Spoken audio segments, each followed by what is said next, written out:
It's about 9:15 on Friday, and the cat is already settling in a box for a little snooze.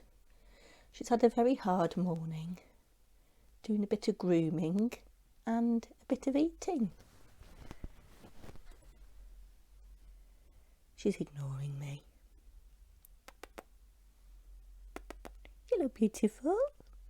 Hello. She does love this box.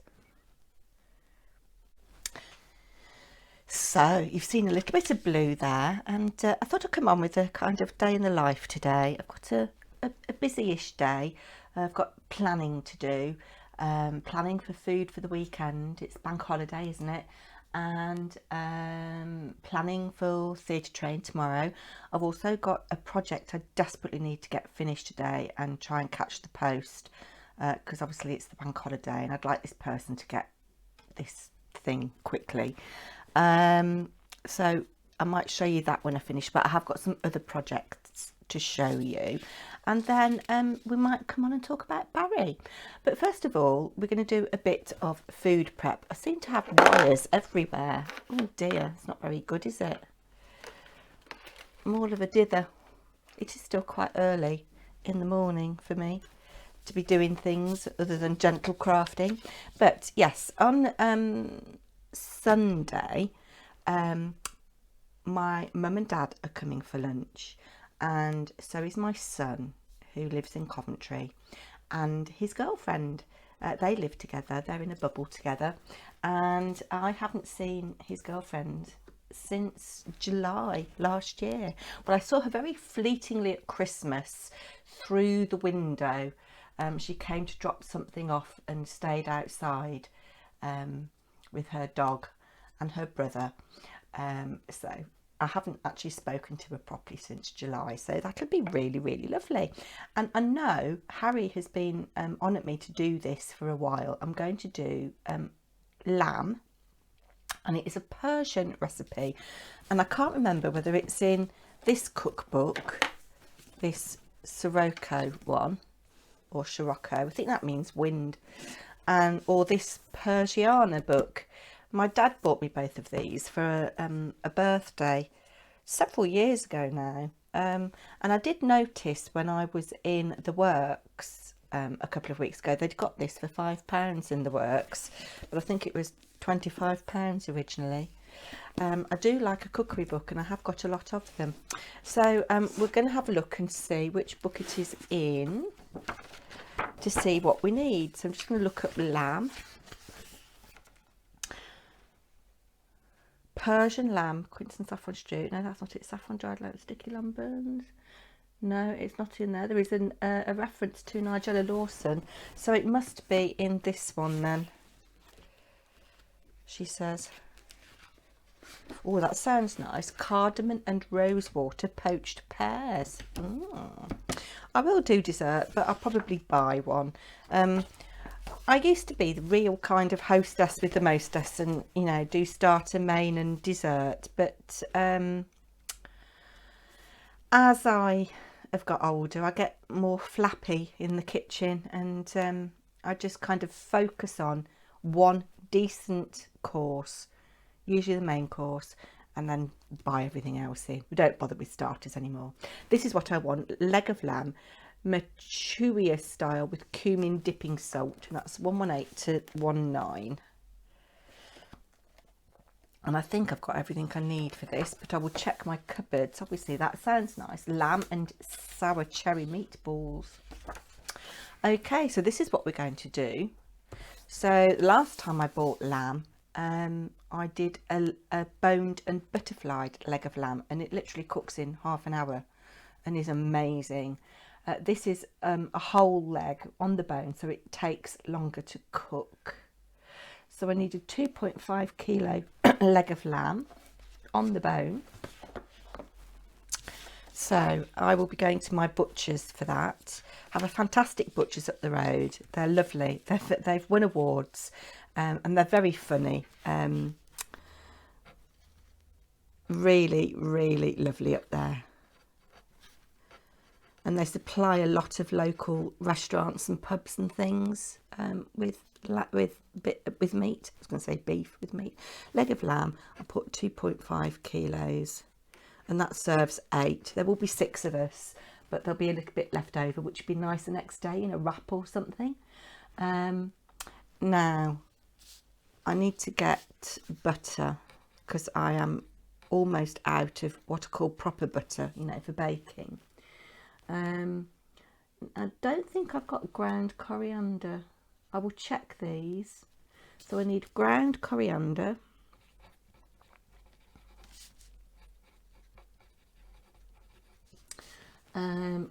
ground cumin,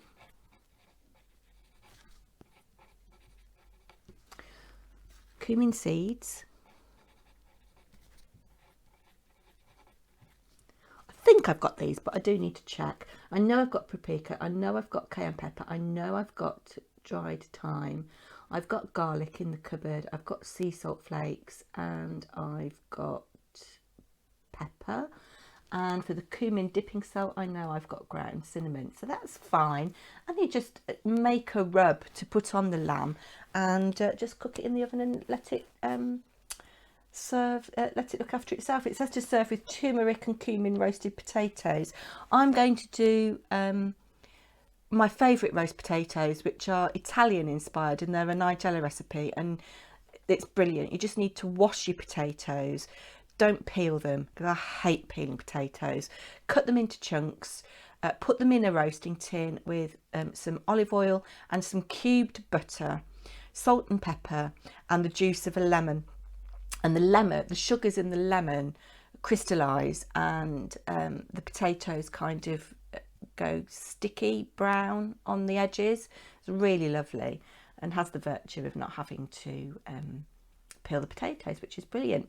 Now, the other thing I'm going to serve with this is, oh, and let me put down I need potatoes, because I have not got any potatoes. The potato cupboard is bare, which is very unusual for me. That's potatoes. Is a salad. Well, I'll do various salads, so we'll get salad leaves. I'll just put salad stuff, and I know what I mean by that. So I think the other recipe that I want is in here, and it is really colourful and really healthy. Peppers. Aubergine, tomato stew, red pepper sauce, roasted and seared steak. No, it's not there. Let's see if it's under salads. Salads, apple, sumac and red onion and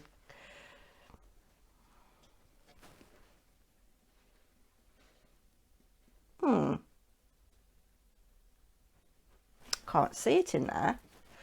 Let's just have a little flick through. Look at that, beautiful. So, spectacular salads and sides, 106.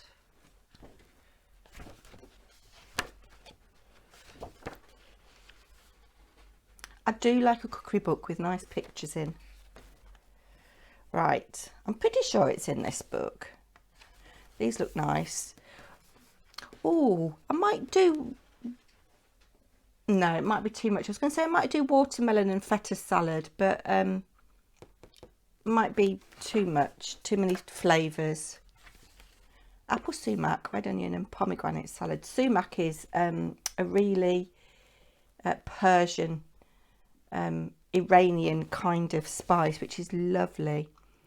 And pomegranate molasses you need. That looks really lovely. And it's because it's getting into salad season, isn't it now? That looks gorgeous.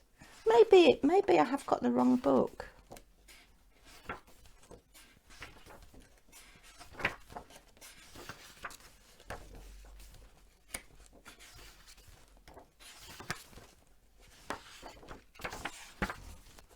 Marinated kale salad. Lex would like that, although I think she's gone off kale since she's had her operation.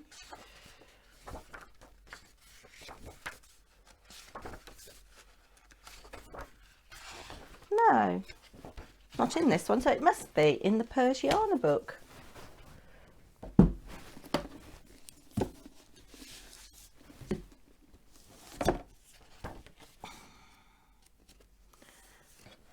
Let's have a look and see if there's a section in here for salads. Salads and vegetables, 148.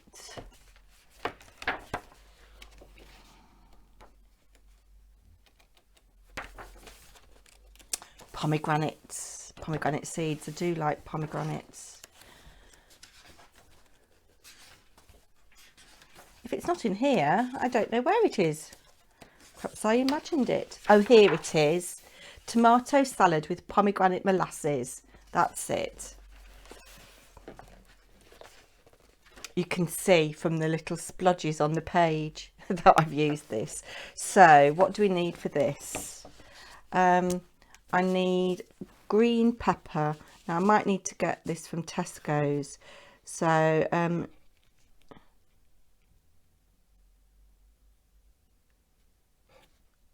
green pepper, long, times 2. Red onion. I'll check the cupboard, but I don't think I've got any. Sumac I know I have got. I think I've got pomegranate molasses, but I will check in the cupboard.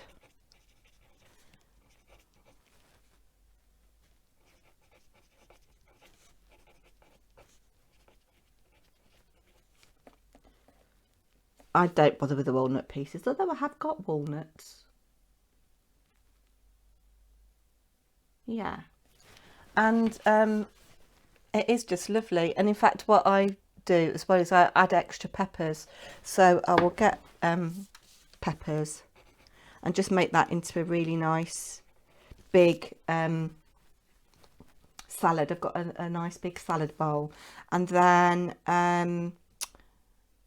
we shall have leafy salad leaves with it. So there'll be 2 separate ones.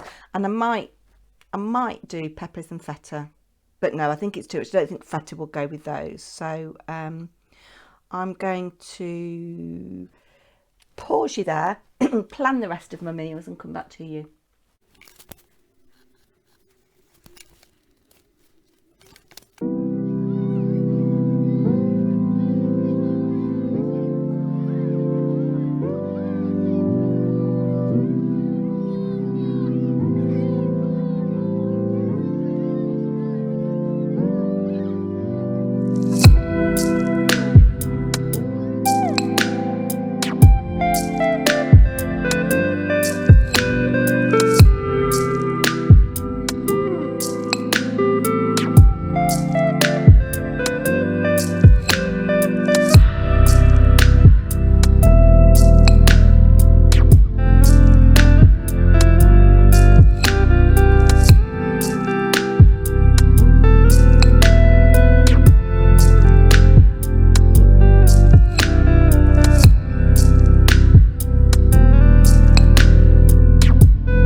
Excuse me. So I have planned dinner for tonight, tomorrow, Sunday lunch and Monday, so that I can do a week's shop then on Tuesday. Haven't done a full shop this week. We've lived on what we've got and just, you know, minimal shop. So yeah, I haven't had to do a big shop, so that's quite good. The recipe that I'm going to cook on Monday comes from this book, 12, a Tuscan cookbook by Tessa Quiros. I've got quite a lot of her books. I really like her. This one is obviously done by month of the year. So again, you're looking at things that are in season. But she says this about May. There are 2 surprises this month. The first is to wake up one morning sometime towards the very beginning of May and to see the first poppies, magnificently minimalistic and bright tomato red, standing against their background of luminous green hills. Isn't that lovely? I've seen quite a few poppies here and there, so that's really sweet.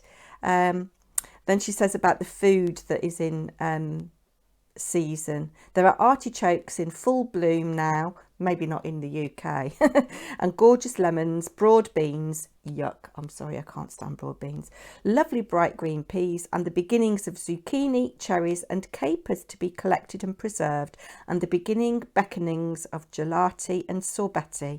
Isn't that lovely? And then this is the very first book of hers that I bought. How lovely is that for a cover? Trying to get it all in. Apples for jam, recipes for life, and there's a lot of her kind of autobiographical stuff here. So yeah, just thought I'd share that with you. The haddock tagliatelle that we're having tonight is out of the Gusto recipes. I've got fresh tagliatelle in the fridge that needs using up, so I'm using that rather than the linguine that the recipe suggests. It's all about using what you've got. So I can't go shopping until I've got access to the car, so that's going to be a couple of hours at least, but I'm glad I've got that job out of the way, and I'm going to plan my theatre train teaching now with a cup of tea, I think. So I'm feeling quite virtuous. My shopping is all planned, just got to wait until I can actually go and do it, and I've planned my lessons for tomorrow, and I was looking through a couple of books to help me with some ideas, and I've got this that is given to all drama teachers that work for Theatre Train, written by Kevin Dowsett, who's the owner of the company, and I was just flicking through there for some ideas, and I found a couple of pieces that the previous owners of the rugby school had given me. We were in 2020 supposed to be doing a show, a local show. So the way that Theatre Train is structured is that one year you will do a big show somewhere like the Royal Albert Hall. Another year you'll do something perhaps in a slightly smaller theatre like Sadler's Wells, but you know, still prestigious in London. And then the third year you do a local show, and which is just focusing on your school. The other shows feature all of the Theatre Train schools, and they're big, massive shows. And we were supposed to be doing a show at the Castle Theatre in Wellingborough, which is a lovely theatre. I was lucky enough to take a group of students from the school I used to work at, a GCSE group. We did a slot there 2 years running. So it's a lovely theatre. And we were doing a show, and of course it all got cancelled because of the pandemic. And I've got some lovely pieces of drama. The younger group, the 6 to 9s, we were doing something about the matchstick factories set in Victorian times. The middle group, we were doing something about the Holocaust and being freed from the concentration camps. And what were we doing? The older group were doing a piece about the day the bomb dropped on Hiroshima. Very happy pieces, not, but they were very dramatic and very thought-provoking. Yeah, so that was a real shame we never got to do those. But I've planned what I'm doing. We've got some games and some improvisations and things. And I remembered this book. I can't get it all in shot because it's such a big book. It's called The Arrival by a wonderful artist called Sean Tan.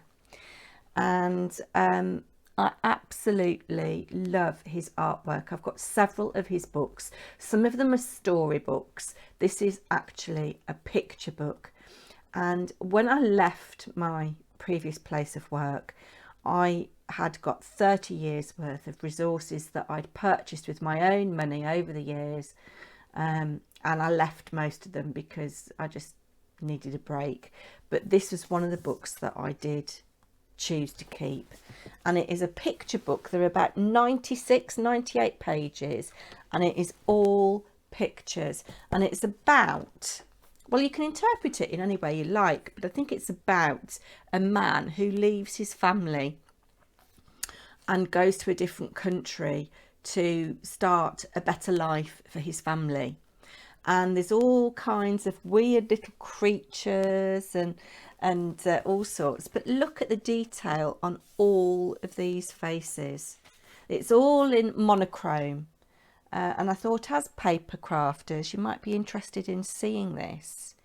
An absolutely fantastic artist. Obviously I'm not going to show you the whole book, but you've got hints of the fact that it's about somebody going to a foreign land and things seeming unfamiliar. You've got a little inspection card at the bottom there. But I just want to show you two things. I'm going to show,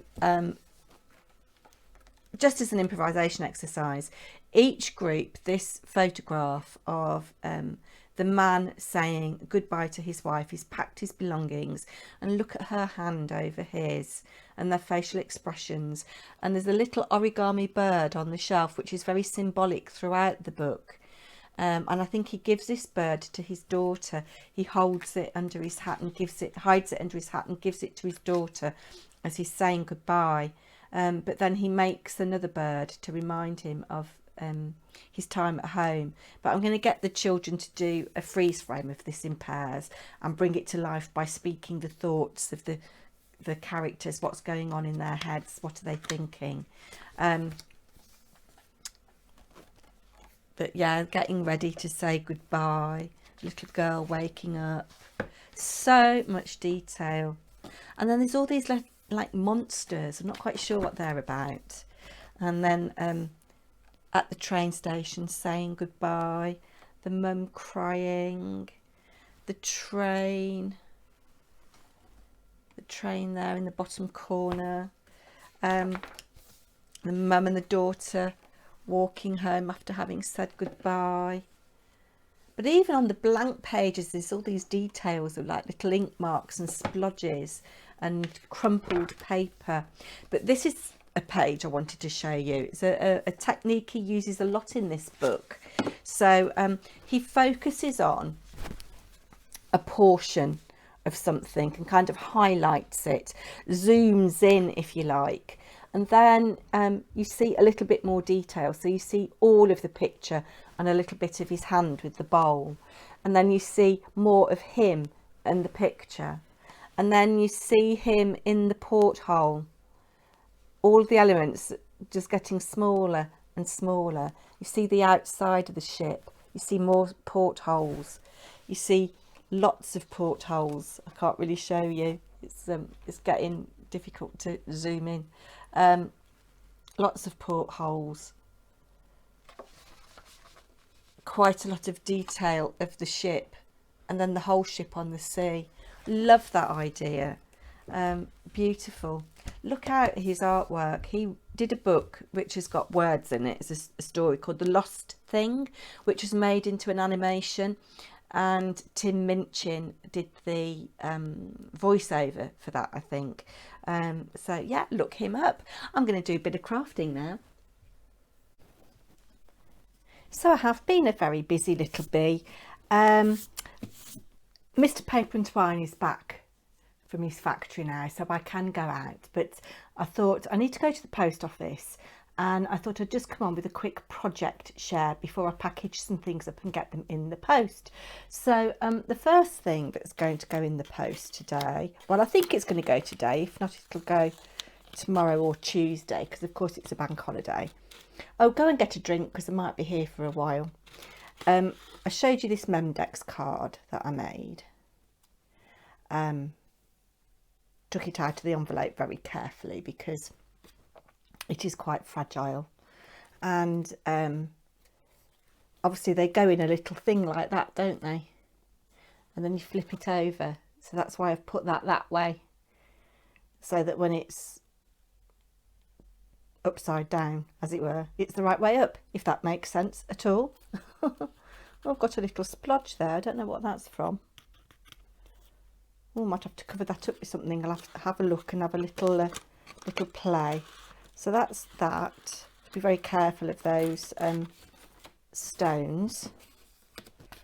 And I said that I wanted to make this person a card that was a bit different, and it's been a journey, shall we say, but I've made one of these peekaboo slider cards.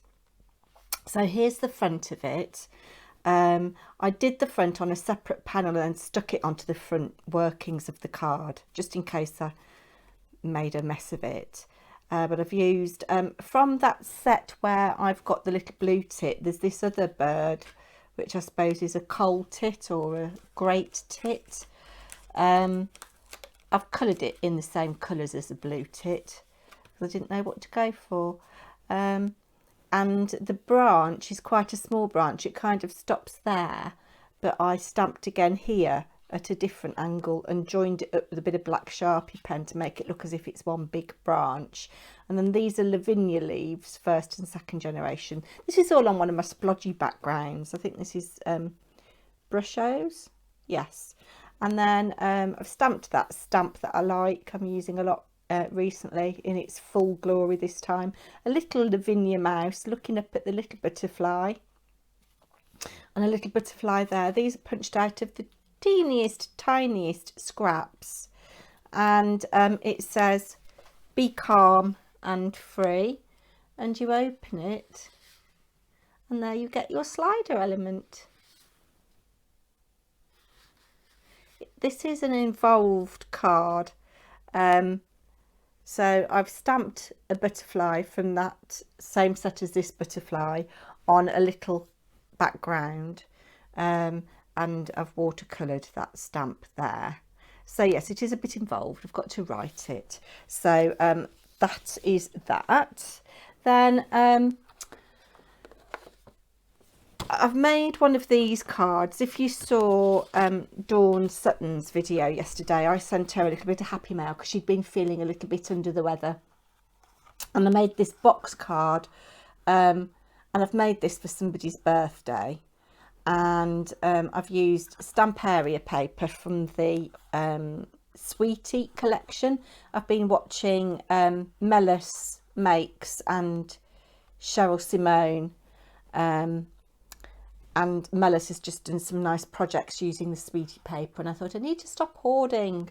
So I've made this for somebody very, very special, and I've just, this little sentiment here has got tiny, tiny little drops of white Nouveau drops on it, and then I've picked up the cherries on these little bits here with some clear Nouveau drops. My glossy accents is all bunged up and I don't know how to unbung it. And then I've picked out the blue colour that was on this polka dot with the blue Nouveau drops that I got in my pocket letter swap from the lovely Kim Kelly. And then I've just put the tiniest bit of glitter on the frosting there. And the idea is that the card stands up. It is a bit heavy. It will stand up, but you have to fiddle with it a bit. And I did make a mistake adhering this top part. So it's boxy, as you can see, but it folds flat to go in a 5x7 envelope. And I'd adhered this part wrong, so I tore the paper. So I cut another strip from the same collection of this lace and stuck it over the top.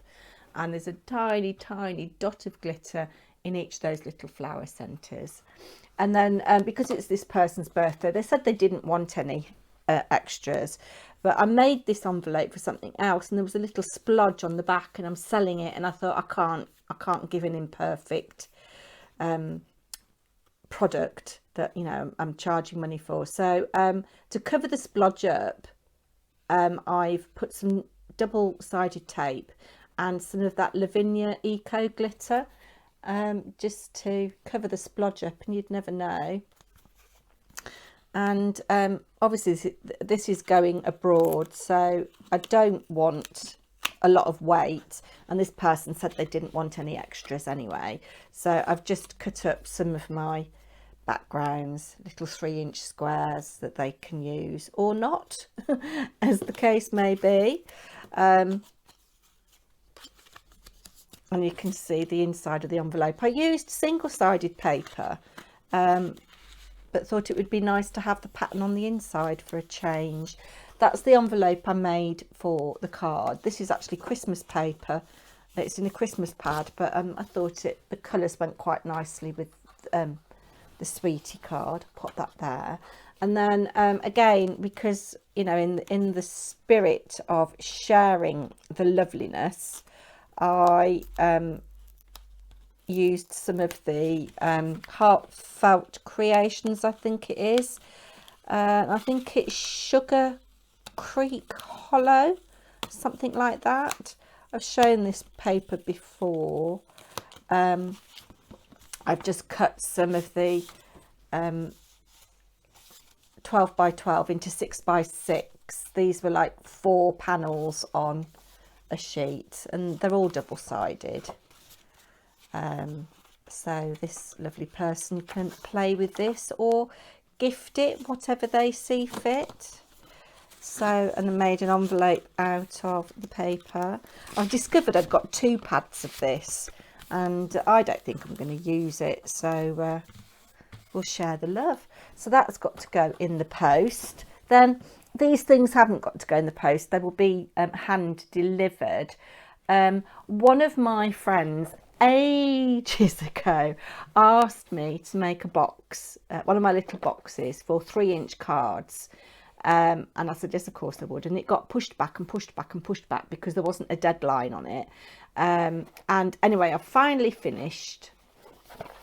And there's 6 cards inside, and I've made the envelopes. So I'll just show you quickly. We've got this one. It was all to be kind of hills, rivers and the sea. So I've done a little hill here with a Tim Holtz clipping. Little bird and butterfly, a little hill in the background, a scrap of a page from a hunky-dory little book that's got a river running through it and hills. I thought that was quite nice. She wanted a lighthouse, so I've done a lighthouse, and then there's a little bit of Nouveau Clear drop there for the lighthouse window. And then this was on some happy mail I got. I have a feeling it was either from the lovely Kath S or from Andrea Turner, I can't remember who, but this lovely stamp, postage stamp with the lake, one of these lakes from the Lake District, and obviously we've got hills. And then a sea themed one with little iridescent dots and Nouveau drops. Now the thing with Nouveau drops, a lot of people don't wait until they're fully set before they put them in an envelope, and then they get flattened. You need to leave them 48 hours really, 24 at a push. I mean, they feel dry after a couple of hours, but they're still soft and they will flatten. So if you want that real kind of rounded look, you need to let them dry. I would say for 48 hours. And then I've just used different papers that are quite neutral, that tie in for the envelopes. And then this person that I'm hand delivering this to, she lives literally a stone's throw from the school where I'm teaching at Theatre Train tomorrow, so I will drop this off to her. It's her birthday on Monday, so I have made her a card. This is one of those mystery cards that we made, cutting down a 12 by 12 patterned piece into 6 pieces you get. And I've just added some of those gold micro beads on the fishy's tail there, and a little bit of clear Nouveau drops on there for like a bit of faux enamel. And I've made a notebook. So this is one of the notebooks that I got from Wilko's for 50p, and I've just taken some of my background paper and a stamp and put Hope, Inspire, Trust, and just used scraps of paper from my paper scrap paper pile, and Be Yourself inside there.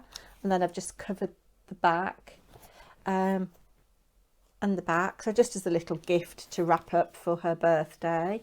And then one of her very close friends, who is also a good friend of mine, has a birthday on the same day. So I've taken another of those cards, and I love this starfish with the micro beads picked up on there. And again, I've done just a notebook, just as a little something to say happy birthday. They're really heavy, actually. Adore, cherish, treasure. And again, a bit of patterned paper that I'd got as a scrap. And remember, because they might use it for making lists. And same paper on the bottom. So I'm going to package this up, go off to the post office if I've got time, and go and do my chores. And I'll come back with my little haul. So I have just got back from the supermarket. Well, lots of jobs: post office, Aldi, butchers, Marks and Spencer's. And little Blue is sitting by her stick, which is her favourite toy. She's got these toys that light up, but no, she's not interested in that.